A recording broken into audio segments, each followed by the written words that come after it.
Hi, you all know that after talking about some punctuation marks, as I have already mentioned in the previous videos, that was related to apostrophe, quotation marks, and comma as well. Just after this, we have more punctuation marks. Those are also very important to make sentence clear and perfect. At the end of a complete statement, we use semicolon to show the list or a long quotation, or even to introduce an explanation. Suppose someone wants to introduce a list.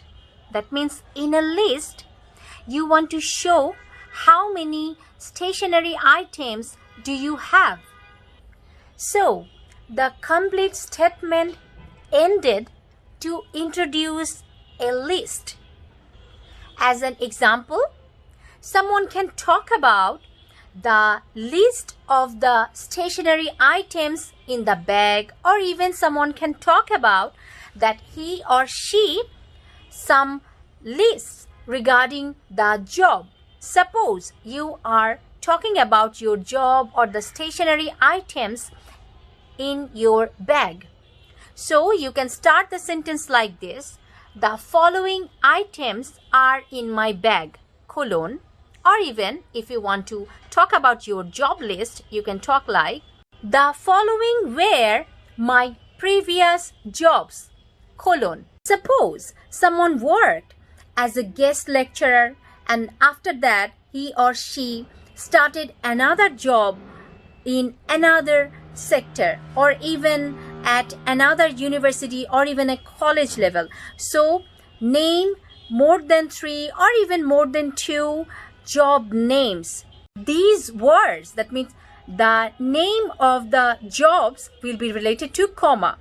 Make sure you are starting the sentence with the job list. Suppose you are starting the sentence like this. I'm mentioning again, these were my previous jobs, colon, and thus you keep going writing the name of the jobs like I have already mentioned before. Suppose you worked as a lecturer in another university or guest lecturer and put a comma. After that, you worked as a senior lecturer in another university, so put a comma. And after that, if you worked as an assistant professor at another university, put a comma. If it ends like this, you can do like as a senior lecturer and after that another name of the job. So finally, you know how to use semicolon in a list. If you want to add long quotation in your writing, you have to use colon. And suppose if you want to add someone's writing related to William Shakespeare or Robert Frost or even others' writing, you can start with a long quotation. Suppose someone is mentioning long quotation from one writer. So be sure before using colon, you are going to apply William Shakespeare explains in this book, or just mention the name of the book, and after that give a colon, and after colon start the quotation mark, because you are taking the writings from the writers, and after that where it ends, quotation marks closed. So after the long quotation, put the quotation marks closed. It means you started with the quotation marks and you ended the sentences, that means the long quotation, with the quotation marks, because you are mentioning the writer's name and the name of the book. In this situation, you are going to use colon again. That means you added colon in the list, you added colon in the long quotation, and after that you are using colon in the explanation. Suppose it's about you have 2 basketball groups. To writing, we have 2 groups in this town. Put colon, and after that name the names of the 2 groups of the town, and then full stop.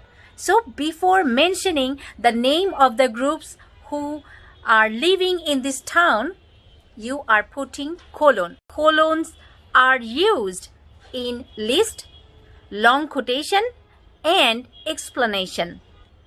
When it's all about the break between two complete thoughts, that means we are going to use semicolon in the sentence. For example, you are going to write about two different writers, or you are going to write about two different players in your writing. What will you do?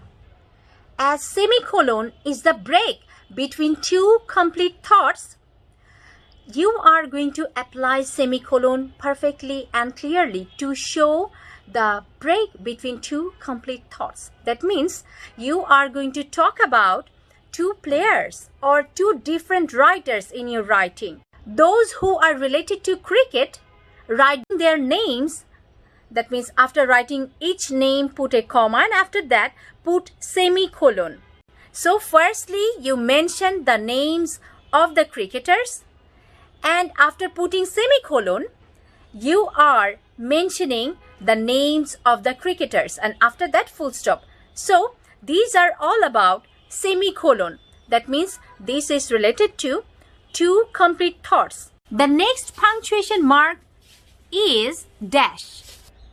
A dash signals a pause in a sentence longer than comma. Dash is used to show dramatic effects in a sentence. When we write dash in our writing, we have to show that this is not related to hyphen. That means it's longer and bigger than hyphen. By using a keyboard, by pressing hyphen twice, it's bigger than hyphen. Dash is as long as two letters in our writing. As a dramatic effect, dash can be used like this. I'm mentioning one of the examples. One of the students, dash, I am not going to tell his or her name, dash, made mistakes in grammar writing, full stop. The next punctuation is hyphen. When it describes a noun, that means two or more words act as a single unit, and we use hyphen in the middle of one or two words. Suppose fast talking, slow walking, well-mannered or well-rounded, spaced out.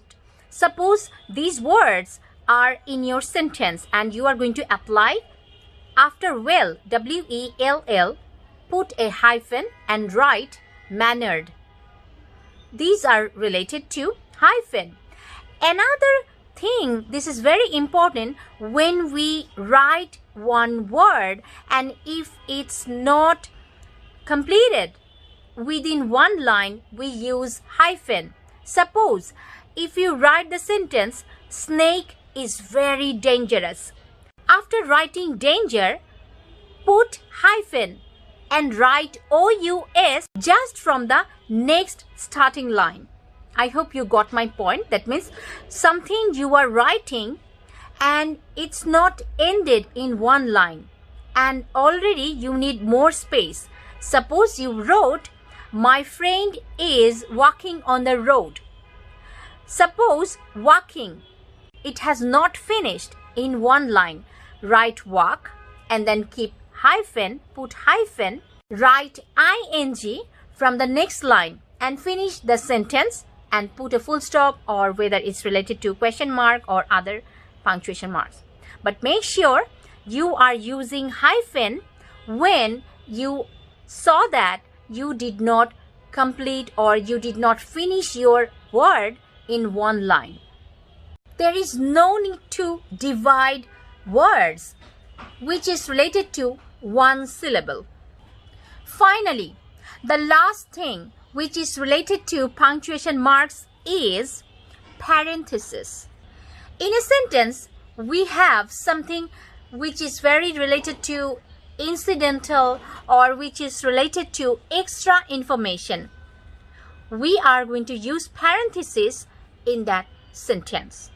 And thus, the sentence will get the extra or incidental information through using parentheses in the sentence. But make sure we are not going to use parentheses often. Like I have already mentioned, it's related to extra or incidental information.